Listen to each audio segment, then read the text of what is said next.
கோவையில் பூங்காவில் மின்சாரம் தாக்கி 2 சிறுவர்கள் உயிரிழந்த நிலையில் காவல்துறை சில அறிவுறுத்தல்களை வழங்கியிருக்கிறது.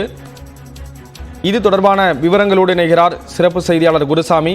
குருசாமி, என்னென்ன அறிவுறுத்தல்கள் வழங்கப்பட்டிருக்கு? ஸ்ரீராம், கோவையில் சிறுவர்கள் 2 பேர் மின்சாரம் தாக்கி உயிரிழந்த நிலையில் கோவை மாநகர காவல்துறை சார்பில் பொதுமக்களுக்கு சில அறிவுறுத்தல்கள் வழங்கி இருக்கிறது. குறிப்பாக தொடர்ச்சியாக மழை பெய்து வரக்கூடிய நிலையில் மழைப்பொழிவு இருப்பதன் காரணமாக சுவர்கள் மற்றும் மின்கம்பங்கள் உள்ளிட்டவற்றில் நீர்க்கசிவுகள் ஏற்படுவதற்கான வாய்ப்புகள் இருக்கிறது. எனவே மின்கம்பம் மற்றும் அதனால் ஏற்படக்கூடிய மின்கம்பங்கள், அதே போன்று மரக்கிளைகள் உள்ளிட்ட இடங்களில் பாதிப்புகள் ஏற்படுவதற்கு வாய்ப்பு இருக்கிறது. எனவே பொதுமக்கள் எச்சரிக்கையுடன் இருக்க வேண்டும் என அறிவுறுத்தப்பட்டிருக்கிறது. குறிப்பாக கேட்டட் கம்யூனிட்டி பகுதிகளில் வசிக்கக்கூடிய பொதுமக்கள் தங்களது குடியிருப்புகளில் மின்மாற்றிகள் மற்றும் பூங்காக்கள் போன்றவற்றில் மின் இணைப்புகள் சரியாக இருக்கின்றதா என்பதை கண்காணித்துக் கொள்ள வேண்டும் எனவும் அறிவுறுத்தப்பட்டிருக்கிறது.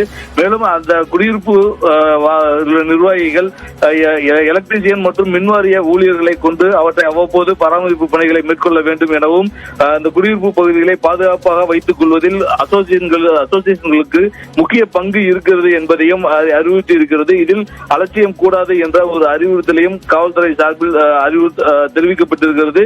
இதே போன்று மின் இணைப்புகளை ஈரக்கையால் தொடக்கூடாது, மின்சாதன பொருட்களை தேவையில்லாமல் மழைக்காலங்களில் பயன்படுத்தக்கூடாது, ஈரப்பதம் இருக்கக்கூடிய பகுதிகளில் எச்சரிக்கையுடன் இருக்க வேண்டும் என்பன உள்ளிட்ட பல்வேறு அறிவுறுத்தல்களை காவல்துறை சார்பில் தெரிவித்திருக்கிறது. குறிப்பாக மழை பெய்யக்கூடிய பகுதிகளில் நேரங்களில் பழுதான கட்டடங்களில் கீழோ மரத்தின் அடியிலோ இருக்கக்கூடாது, மழைக்காலங்களில் வெளியில் செல்லும் போது தண்ணீர் தேங்கிய பகுதிகளில் செல்லக்கூடாது என்பன உள்ளிட்ட பல்வேறு அறிவுறுத்தல்களை வழங்கி இருக்கிறது. வழக்கமாக இது போன்ற அறிவுறுத்தல்களை மழை காலங்களில் மின்சார வாரியத்தின் சார்பில் தான் இது போன்ற அறிவுறுத்தல்கள் கொடுக்கப்படும். அதே வேளையில் தற்பொழுது இந்த விபத்து ஏற்பட்டு 2 சிறுவர்கள் உயிரிழந்திருக்கக்கூடிய நிலையில் காவல்துறை சார்பிலும் இது போன்ற ஒரு எச்சரிக்கை அறிவிப்பினை பொதுமக்களுக்காக கோவை மாநகர காவல்துறை சார்பில் தெரிவிக்கப்பட்டிருக்கிறது. ஸ்ரீராம், விவரங்களை வழங்கியதற்கு நன்றி குருசாமி.